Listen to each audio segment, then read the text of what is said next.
It's Celia in the Sonic Cathedral at WNXP. We've just hosted Hotline TNT here in Nashville. So grateful that you made our ears bleed on an afternoon here in the wintertime. Thank you.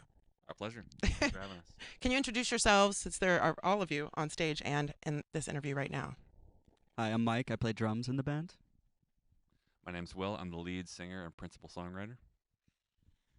I'm Lucky, the rookie guitar player.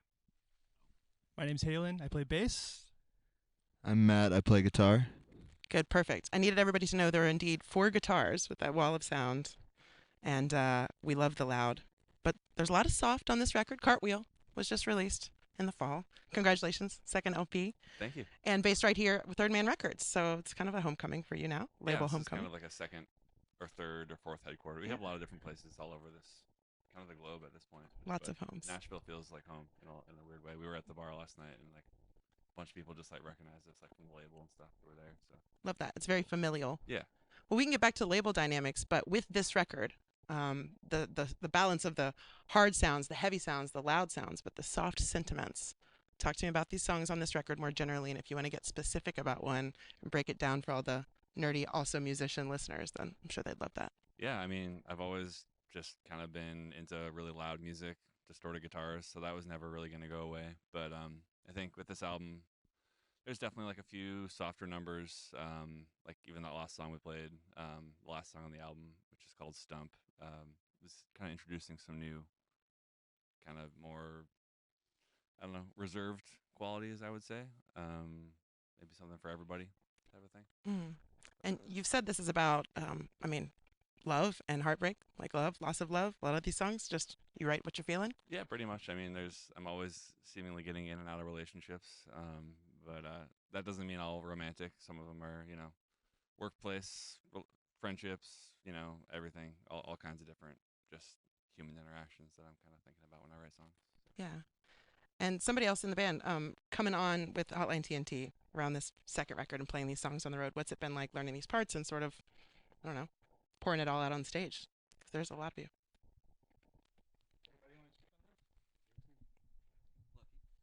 I'm the most recent to have to do that before this tour, like a couple weeks beforehand. Learning all the tracks was a lot of fun. It's they're real different. Structurally, it's like a classic song, you know what I mean? But what's going on inside of all the tracks is what's like special about them, and they're just really good songs. They're fun to learn. They're exciting to play. I had I had a moment where I thought like, oh man, am I gonna like do a good job? Is this gonna be like something that I can actually like make work and like make these guys happy? But I had so much fun doing it that it wasn't really like a problem.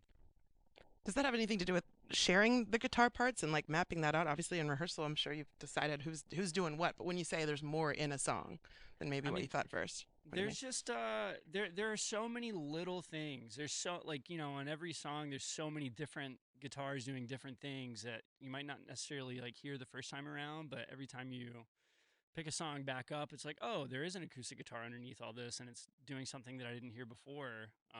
And then kind of trying to figure out where I fit in, and then coming in and changing stuff in like on the fly has been the most interesting part of all of it.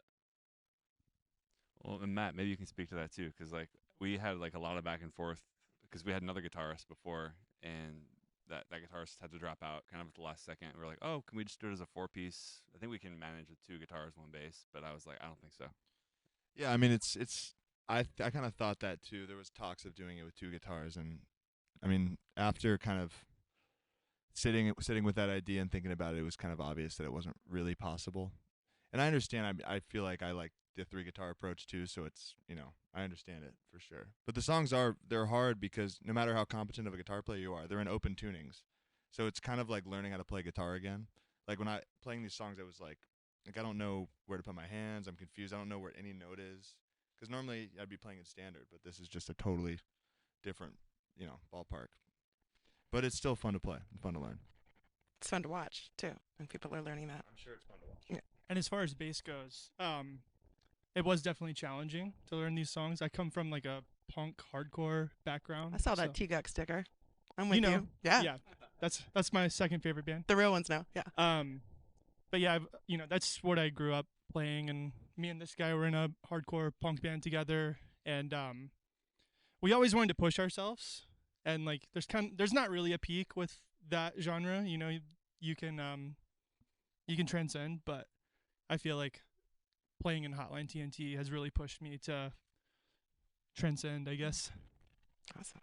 And the drums are monstrous on this record. So talk about that challenge. Oh, so yeah, when I had joined the band, it was before the album had come out. So Will sent me some of the demos, and it was more of I wouldn't call it a challenge, but it was more of just like a good time, because all the drums on the record were made on GarageBand, right? Well, they're not real drums, technically. So for me, it was like a nice way to approach it was to kind of try and sound like not a real drummer. You know what I mean? Like kind of do like some weird hits and I don't know, just kind of emulate the sound that he came up with. Sounds fun. Yeah. Fun project.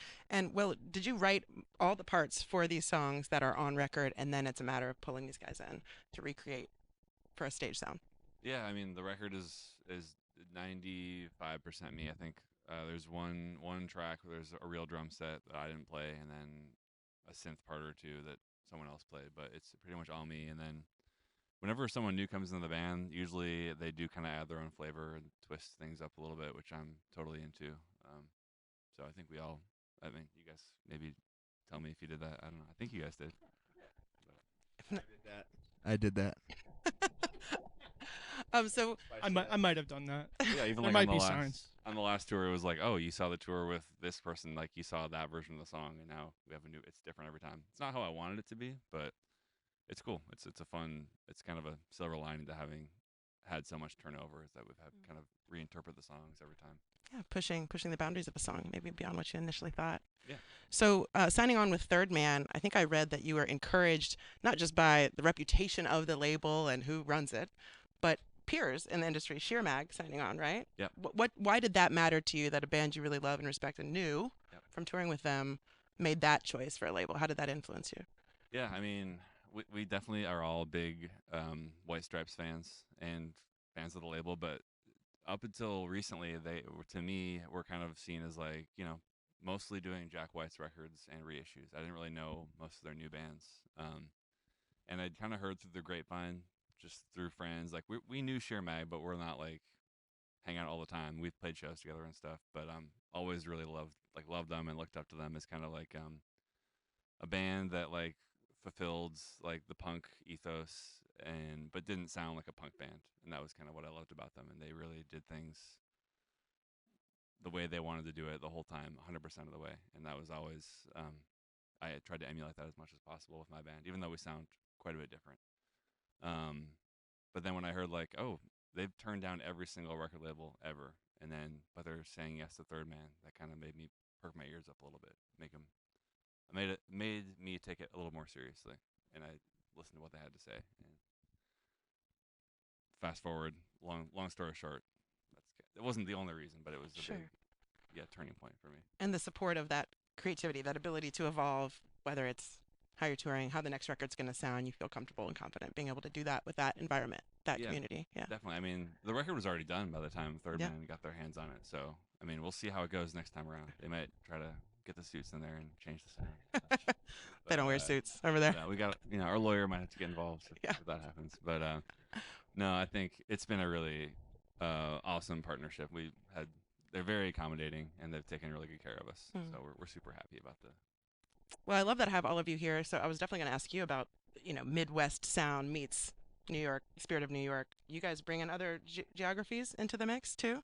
Things you grew up on? You talked about hardcore scene, but I'm curious about musical melding and how it goes into the tour life. Yeah, I feel like, I don't know, I guess I kind of came from the hardcore and punk scene too. But before that, I was more of a jazz drummer. So I kind of have, I don't know. I just like to kind of take, whatever approach I'm feeling at the moment. Where you're from? Oh, sorry. Yeah, we were talking about region here. I grew up outside of Boston in New Hampshire. Okay. In Derry, New Hampshire. Right on. And I live in New York City. I'm from Southside Metro Atlanta. Okay. From there, live in Atlanta now, always have. And as far as like the Midwest kind of thing, I grew up playing in hardcore bands, but I feel like I was kind of always the odd guitar player out. Cause high school was like a math rock dude, V-necks and the skinny jeans and like the guitar up to my chest. So this ain't too far off from that. I want to see that photo. It's not good. We need the receipts. Yeah. It's there. You can see it. This guy's from way far away. Yeah, I live in LA now. I'm from the Bay Area, California. I don't have any family in the Midwest. And when I went there for the first time was with Will when we were on tour together, like in a different band. I want to say 2016. So 8 years ago. Yeah, it was like an alien place to me. I didn't really understand what was happening there, but I thought it was really cool. I think the Replacements are good, and Husker Du is good, but that's pretty much all I know. Prince is cool. Yeah, I mean, You're not fired. Is that Prince- the right thing? Prince rocks. I'm not fired, right? Because I grew up in the Midwest in Wisconsin and went to the Twin Cities all the time as a kid, but I didn't really explore the deep history of Minneapolis music until like I was in college. So I grew up listening, like I knew about Prince and stuff, and like the Jayhawks. My mom and dad got me into the Jayhawks, Love. stuff like that. But it was mostly I was listening to like honestly the Strokes and the White Stripes, and like before that Weezer and Pete Yorn and stuff like that. But I didn't get into like really underground music until I started working at like record stores, and I went to college in Canada, in Vancouver. So Oh, got it. when that happened, That'll so. do it. I love the melting pot, though, of just this touring band right here, too. So talking about sound, yes, you all have guitar music in common, guitar bands. We're not shying away from that. I know the discussion a lot about this record has been, oh, shoegaze is back, baby. But I hear a lot of early aughts, more straightforward indie rock and roll, and not, are you sick of that discussion around, okay, so it's loud and there's multiple guitars, so it's shoegaze? Like, I hear much more on this record than just what they would slap that sort of defining label on. Oh, he's got feelings. I appreciate your description of the music over the shoegaze thing. I don't know. I think the band can be labeled as shoegaze if that's what they want to call it, but it doesn't. I don't know. As someone playing it doesn't totally feel that way. It definitely probably is, but I don't know. Shoegaze is not like, it's not a positive thing to me at all times. I don't think anybody ever really necessarily appreciates the way other people describe their band. It's, you know what I mean? That's true. It feels so weird to get pigeonholed into a thing, especially something pigeonholed as tiny as shoegaze, where it's like, what is it really? What does that mean? Are we that? Are you that? Is whatever, you know what I mean? It's just it's just frustrating. I don't think anybody's ever really happy with the label they get. I don't really mind. Just to completely deny what he just said, but You were individuals. no, it's I get what he's saying. I don't think we're really a shoegaze band, to be honest. We just have loud guitars and there's some bending notes, that kind of thing. We have some elements, a lot of elements of shoegaze, and we love My Bloody Valentine. I would say is that true? Yeah, I would say. Yeah.